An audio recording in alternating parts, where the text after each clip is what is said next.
শোথ বা মানুষের শরীরে পানি আসা, যে সম্মানিত দর্শক, এই শোথ বিভিন্ন কারণে হতে পারে।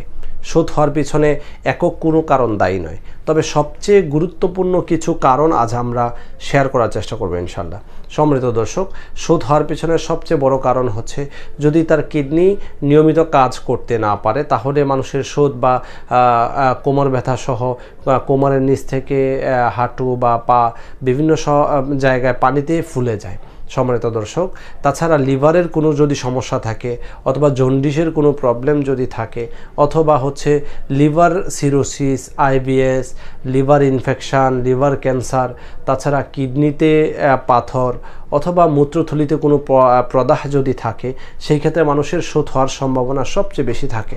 সম্মানিত দর্শক, তাছাড়াও আদার্স কিছু কারণ রয়েছে। এই কারণগুলো যদি আমাদের মধ্যে থাকে, তাহলে সেই কারণেও আমাদের এই শোথ হতে পারে বা পায়ে বা শরীরে বিভিন্ন অঙ্গ প্রত্যঙ্গতে পানি আসতে পারে। তবে কিছু কিছু ক্ষেত্রে পানি আসলে দেখা যায় যে মানুষের শরীরের যখন যেই অঙ্গটাতে পানি এসেছে বা শোথ হয়েছে, সেই অঙ্গের মধ্যে চাপ দিলে তার হাতের বা আঙুলের ছাপগুলো বসে যায়।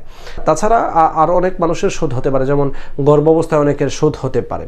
তো এই অবস্থায় আপনি যখনই আপনার শোথ হয়েছে, তখন আপনি কি ট্রিটমেন্ট নিতে পারেন? সম্মানিত দর্শক, শোথ হওয়ার পিছনে যে কারণগুলো রয়েছে, সেই কারণগুলো আমাদেরকে সর্বপ্রথম আইডেন্টিফাই করতে হবে।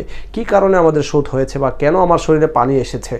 এই কারণ আমরা যখন বের করতে পারবো, তখন আমরা সহজেই এই শোথের জন্য যে ওষুধগুলো আছে, সেই ওষুধ আমরা সিলেক্ট করতে পারবো। সম্মানিত দর্শক, শোথের জন্য হোমিওপ্যাথিতে অসংখ্য ভালো ভালো ওষুধ রয়েছে। সেই ওষুধগুলো যদি আমরা লক্ষণভিত্তিক সেবন করি, তাহলে আমাদের এই শোথের প্রবলেমগুলো বা শরীরে পানি আসা, পায়ে পানি আসা, এই প্রবলেমগুলো অতি দ্রুতই ভালো হয়ে যাবে ইনশাল্লাহ।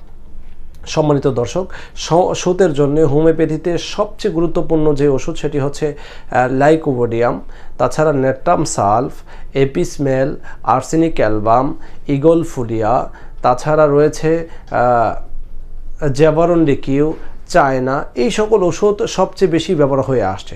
সম্মানিত দর্শক, যদি আপনার শোথ হয়, আপনি একজন হোমিওপ্যাথিক ডাক্তারের শরণাপন্ন হবেন।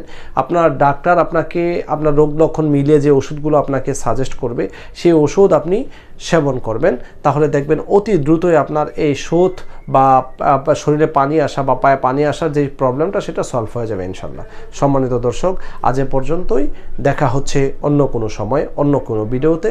সে পর্যন্ত সুস্থ থাকুন, ভালো থাকুন। আসসালামু আলাইকুম।